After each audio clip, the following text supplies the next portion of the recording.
Subhanallah,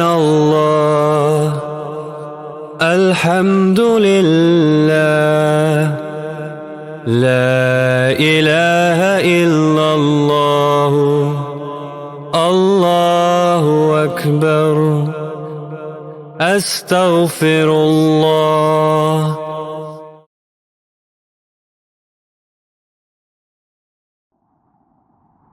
بسم الله الرحمن الرحيم سبحان الذي أسرى بعبده ليلا من المسجد الحرام إلى المسجد الأقصى الذي باركنا حوله لنريه من آياتنا إنه هو السميع البصير.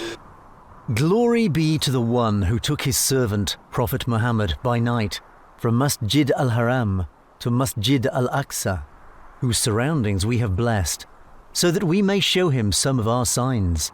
Indeed, he alone is the all-hearing, all-seeing.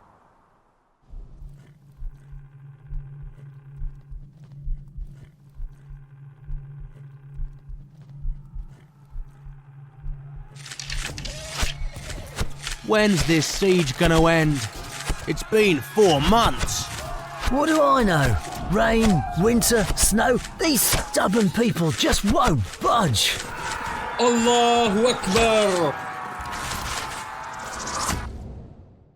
To Umar, the commander of the Muslims. You are my friend and my equal. By God, you will never be able to conquer this city. So, go back, or you will be defeated like those who came before you.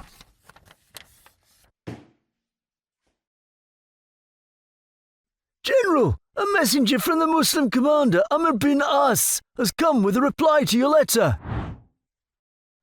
Their commander has written that he will conquer this land. He's mistaken.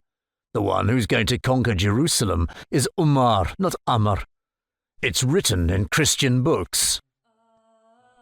Umar bin Khattab was the caliph, the ruler of the Muslims at that time. Amr bin As, the Muslim commander, wrote to Umar and told him what the Byzantine general had said. Umar bin Khattab decided to leave for Jerusalem. It was time to conquer the sacred land.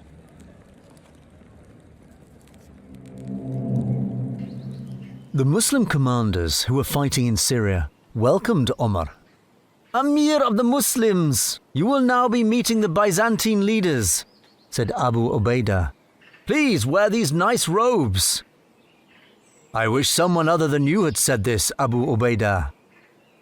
Allah has honored us with Islam. If we seek honor elsewhere, we'll be humiliated, Omar replied angrily. Good Lord, is that their leader? Look at his clothes. Never seen a royalty without guards. Impressive. The Byzantines were tired of the siege. They realized that they were no match for the Muslim army. The Patriarch agreed to sign a peace treaty with Omar and handed over the city to him. Allahu Akbar! Allahu Akbar! Allahu Akbar! Allahu Akbar! Umar bin Khattab entered Aqsa along with the other Muslims. He went forward and prayed in the place where Prophet Muhammad had prayed during his night journey. He ordered a masjid to be built in that area. This masjid is known as the Qibli Masjid. Umar's heart jolted with shock and disappointment as he passed by the ancient rock from which Prophet Muhammad had started his journey of Miraj to the heavens. It was covered with an enormous mound of smelly garbage. Umar immediately took his cloak off and started clearing the garbage with his own hands. The Muslims followed him, and soon the place was clean. Later, a beautiful golden dome was built on top of the rock. 492 Hijri, 1099 CE. The Muslims ruled Jerusalem and the surrounding areas for around 500 years. They lived peacefully, allowing the Christians and Jews to worship in their holy places in Jerusalem.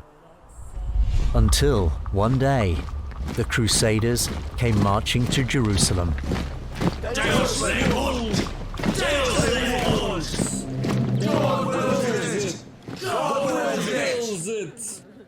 Franks, people chosen by God. It's time we stop fighting amongst ourselves and fight the pagans. Milk and honey flow in the Holy Land, while over here you're fighting for food.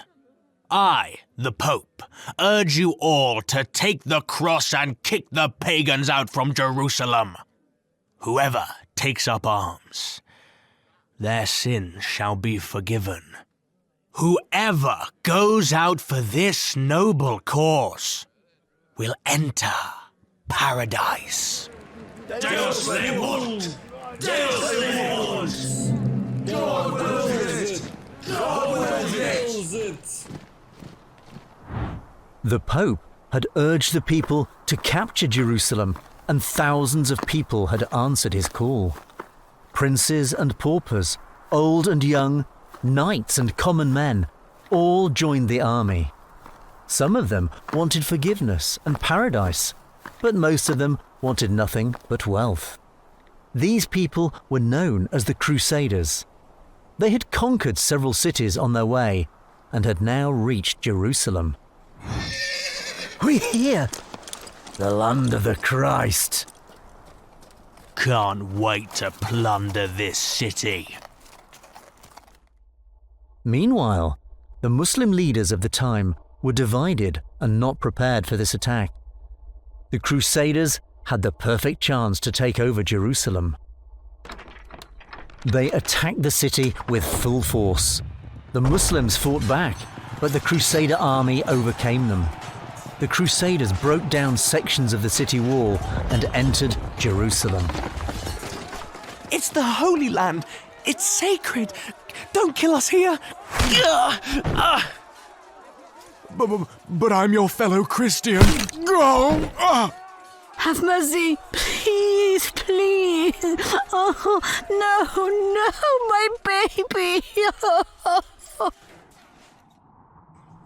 The Crusaders showed no mercy. They killed everyone and anyone, even their own fellow Christians living in Jerusalem who had different beliefs. Oh, good heavens! A river of blood! Worry not, 'tis filthy pagan blood. Come on, let's choose a house before the best ones are taken!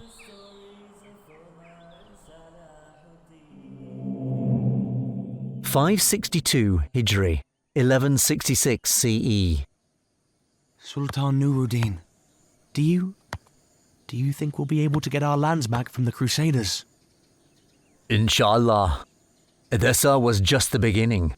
Come, Yusuf, let me show you something. Wow. This is beautiful. Where are you going to put this mimbar? In Aleppo? No, this is for Aqsa. Nuruddin Zengi was a pious and just leader who ruled Mosul and Aleppo. His greatest desire was to create a united Muslim force against the Crusaders. Yusuf's father, Ayyub, and his uncle, Shirkuh, were military commanders in Nuruddin's army.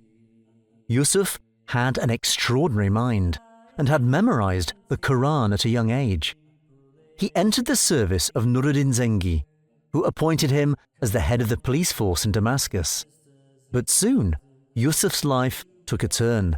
He had to leave for Egypt in the army headed by his uncle, Shirkuh. Why do I have to go to Egypt, Uncle? It's decided now. There's nothing you can do about it. I don't like this. Soon after arriving in Egypt, Shirkuh took over as the vizier. With great pleasure, we present to you our new vizier, Salahuddin Shirkuh, and his second in command, Yusuf bin Ayyub. Nuruddin finally got his wish. His men have practically taken over Egypt. Yeah, looks like the days of Fatimid rule over Egypt will soon be over. A few weeks later, Shirkuh was taken ill and died. People appointed Yusuf as the new vizier. Some of them thought Yusuf was young and they could easily take over from him. But Yusuf was smart. Slowly and gradually, he took firm control of Egypt, put an end to the Fatimid Caliphate, and became the Sultan of Egypt. Yusuf realized the enormous burden that rested on his shoulders. He was responsible for his people, and this realization changed history for the better. He could have lived a life of luxury in the Egyptian palaces, but he rejected it. He gave up useless pastimes and sins and became more serious about obeying Allah. He took to the horses and tents and spent the rest of his life continuing the mission of Nuruddin, creating a united Muslim force and fighting the Crusaders. Oh, Allah, Rabbi, let me serve the Muslims.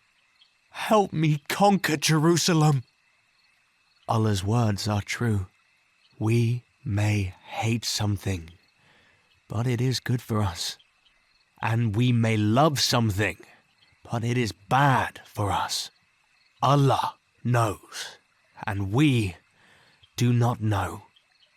I never wanted to come to Egypt, but Allah had a different plan. I must conquer the Crusader kingdoms on the coast. This is why Allah gave me power. What happens next? To watch the rest of the story, head to www.lookme.com/bookshelf. Link given in the description below.